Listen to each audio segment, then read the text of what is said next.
ইন্নাল আবদাল মুমিনা ইয়ারা যুনুবাহু কান্নাহু কাঈদুন তাহতা জাবাল। ঈমানদার একটা গুনাহকে মনে করে আমার মাথার উপর একটা পাহাড়, এই পাহাড়টা আমার উপর যে কোনো সময় পড়তে পারে।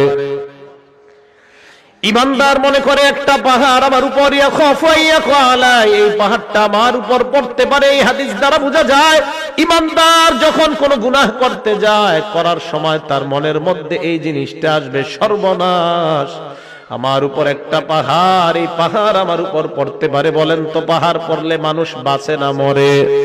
তাহলে একজন প্রকৃত ঈমানদার ছোট্ট গুনাহকে আওয়াজ দিয়ে বলেন কিসের মতো মনে করবে? আপনাদের হাত পায়ে ধরে বলি, আজকে থেকে গুনাহ করার আগে কথাটা মনে রাখবেন, আমি একজন ঈমানদার, একটা গুনাহ আমার কাছে পাহাড়ের মতো মনে হওয়া দরকার। যদি দেখাইতে পারতাম, সিনাটা ফাইরা আপনাদেরকে দেখাইতে পারতাম কত কষ্ট নিয়ে কথাগুলা বলতেছি। একজন ঈমানদারের উচিত গুনাহ করার আগে চিন্তা করা আমার মাথার উপর একটা পাহাড়। আমি এই হাদিস পড়ে চিন্তা করি সর্বনাশ, পাহাড় পড়লে তো মানুষ বাঁচে না, এর মানে একটা গুনাহ মানুষকে শেষ করে দিতে পারে, একটা গুনাহ। এবার নবী বলেন ওয়া ইন্নাল ফাজিরা, পাপাচার বান্দা ইয়ারা যুনুবাহু কাযুবাব মাররা আলা আনফিহি, পাপাচার বান্দা একটা গুনাহকে মনে করে মাছির মতো, নাকের সামনে দিয়ে চলে যায় একটা মাছি, যে মাছিটা নাকের সামনে দিয়ে যায় আবার আসে, কোনো কেয়ার করে না। একটা মাছি আমার সামনে দিয়ে গেছে, গুনাহকে কোনো গুনাহ মনে করে না। পাপাচার বান্দা গুনাহকে গুনাহ মনে করে না, গায়ে হলুদের অনুষ্ঠান করে কিছু মনে করে না, সাউন্ড বক্স বাজায় গান বাজায় কোনো কিছু মনে করবে না, বিশাল বড় বড় গানের পার্টি করবে কিছু মনে করবে না। তার কাছে মনে হবে একটা মাছির ডানা আমার সামনে দিয়ে যায় আবার আসে। বলেন তো যদি ঈমানদার হয় ওই গুনাহ কিসের মতো মনে হবে? মনে থাকবে নি? এবার শোনেন, নবী বলেন যদি গুনাহ হয়ে যায় আল্লাহর কাছে তওবা করো, আল্লাহ তোমার জিন্দেগীর গুনাহগুলো মাফ করে দিবেন। হাদিসের মধ্যে নবী উদাহরণ দিয়ে বুঝায়, লাল্লাহু আফরাহু বিতাওবাতি আবদিহি মিন রাজুল নাযালা মানজিলাত ওয়া বিহি মাহলাকা। কোন বান্দা একটা সফরে বের হয়, বের হওয়ার পর ওই বান্দা সফর করতে করতে অনেক দূর যায়, যাওয়ার পর হঠাৎ বান্দা এক জায়গায় বিশ্রাম নেওয়ার জন্য সফর বিরতি দেয়। হঠাৎ আশেপাশে তাকায় দেখে কোনো মানুষ নাই, ঘর নাই, ঘর বাড়ি কিছু নাই। যেই কোনো মুহূর্তে তার উপর কোনো হিংস্র প্রাণী আক্রমণ করতে পারে, অথবা কোনো ডাকাত দল তার উপর আক্রমণ করতে পারে। আশেপাশে তাকায় দেখে কেউ নাই, কেউ নাই। এবার ওই বান্দা, তার সাথে তিনটা জিনিস আছে। এক নাম্বার মাহু রাহিলা, তার সাথে আছে তার বাহন, বাহন।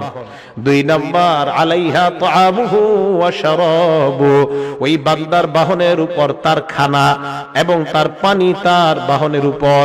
শুনেন, এক ব্যক্তি সফরে বের হয়, বের হওয়ার পর যাইতে যাইতে হঠাৎ এমন একটা জায়গায় যাত্রা বিরতি দেয়, যেই জায়গায় যাত্রা বিরতি দেওয়ার পর আশেপাশে তাকায় দেখে কেউ নাই, যেই কোনো মুহূর্তে তার জীবনটা চলে যাওয়ার আশঙ্কা।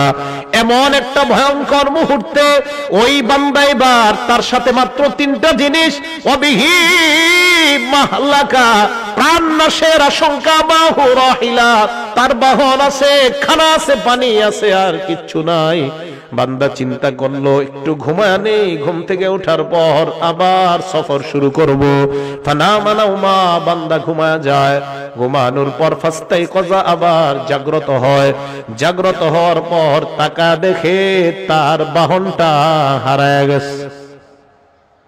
বাহন কি হয়েছে? হারায় গেছে। বুখারী শরীফের হাদিস। এখন বলেন তো বাহনের সাথে কি ছিল? খানা পানি ছিল, তাহলে সব গেছে। ফাস্তাদাল হাররু ওয়াল আতাশু, প্রচন্ড গরম আবার প্রচন্ড পিপাসা, পানি কই? হ্যাঁ, চলে গেছে। বান্দা চিন্তা করে সর্বনাশ, আমি আমার বাহন হারিয়ে ফেললাম, খাবার হারিয়ে ফেললাম, পানি হারিয়ে ফেললাম, কি করা যায়? বান্দা চিন্তা করে আবার যদি ঘরে ফিরে যাই সম্ভব না, যদি আমি আবার আমার গন্তব্যের দিকে রওনা হই তাও সম্ভব না, কারণ খানা পানি বাহন কিছুই নাই। এবার বান্দা আল্লাহর উপর ভরসা করে চিন্তা করে এই জায়গায় ঘুমায়া যাই, যেন ঘুমের মধ্যে আমার মরণ হয়ে যায়, পিছনেও যাবো না সামনেও যাবো না।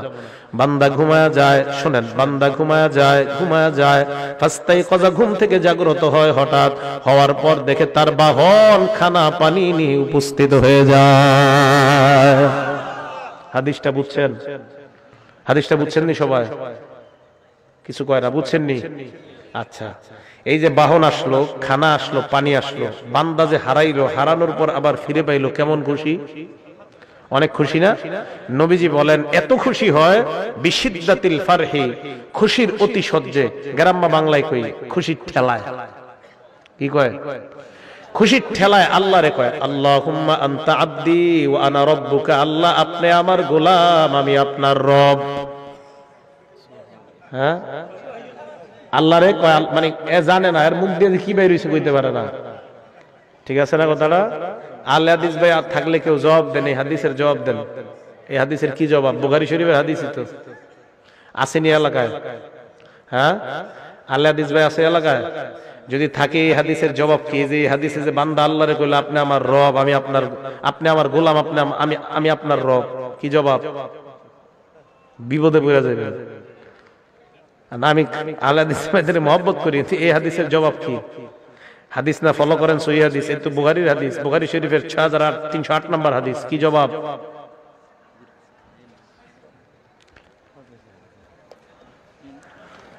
এর মানে বোঝা যায় বান্দার মাথা ঠিক ছিল না। আল্লাহরে কি বলছে বান্দার মনে নাই। বান্দা আল্লাহরে খুশির ঠেলায় বলছে আল্লাহ আপনি আমার গোলাম, আমি আপনার রব। নবী বলেন এই বান্দা হারিয়ে যাওয়া, ওট হারিয়ে যাওয়া বাহন ফিরে পাওয়ার পর যে পরিমাণ খুশি হয়, একজন বান্দা গুনাহ করার পর তওবা করলে এর চাইতে কোটি গুণ বেশি আল্লাহ খুশি হয়ে যায়। আল্লাহ এত খুশি হয় বান্দা গুনাহ করে তওবা করে আল্লাহর কাছে। তাহলে বলেন আজকে থেকে আমরা ওয়াদাবদ্ধ, গুনাহ করার পর কাউকে বলবো না, বলবো একমাত্র একজনকে। আওয়াজ দিয়ে বলেন তিনি কে? আল্লাহ। তুমি আমার হাত দিলা, পা দিলা, চোখ দিলা, মাবুদ কত গুনাহ করলাম, চোখের মাধ্যমে, হাতের মাধ্যমে, পায়ের মাধ্যমে। আল্লাহ আমার সন্তান যদি কষ্ট পায়, আমি কষ্ট পাই, মাবুদ আমিও গুনাহ করলে তুমিও তো মনে হয় এরকম কষ্ট পাও, কারণ তুমি না আমারে কত মায়া করে বানাইলা। আল্লাহ না আমারে আপনারে মায়া করে বানাইছে। আপনার ছেলে কষ্ট পাইলে আপনার কত কষ্ট লাগে, তো আল্লাহ আমারে আপনারে বানাইছে। এই হাতটা দিয়ে যখন গুনাহ, আল্লাহ বান্দা এই হাতটা তো গুনাহ করতে দেই নাই।